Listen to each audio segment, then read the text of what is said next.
So after the grapes are picked at the vineyard, I truck them from the vineyard to the winery. And once they arrive at the winery, we start making decisions about how we're going to treat the grapes, which will obviously influence what the final wine is. So first, we decide whether we're either going to press the grapes directly so that we remove the juice from the skins and the stems, discard the skins and stems, and ferment just the juice by itself, which is how you make a direct press white wine, which is a very pale, clear white wine, or a rosé.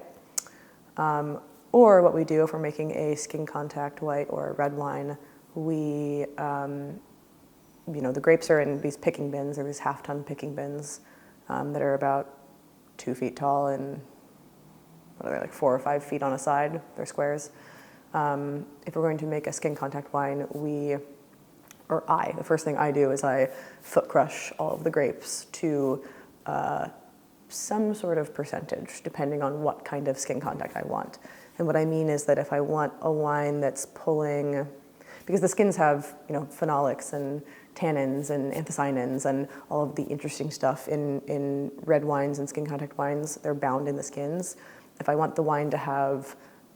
a lot of those qualities pulled out of the skins, I'm going to foot crush the grapes vigorously, like get them all smushed and mashed up so that all of that juice is now very intermingled with all the skins, and all of the nice things in the skins, all the tannins and anthocyanins and phenolics, get pulled out of the skins into the liquid during fermentation, because fermentation creates alcohol and heat and time also, and all of those factors help pull things out of the skins into the liquid. Or what I can do is I can not crush the grapes very much and leave a lot of them whole. And that way, as the wine is fermenting, you're getting less of that contact between the smushed up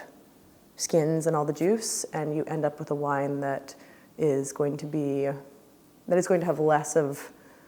what was in the skins in the final wine. Less tannin, less color, less flavor from the skins. It's a process that we call carbonic maceration, and it usually leads to like a sort of poppier, lighter colored, brighter, like fruity wine, as opposed to a very robust, structured, tannic wine that you would get from lots of mushed up skins.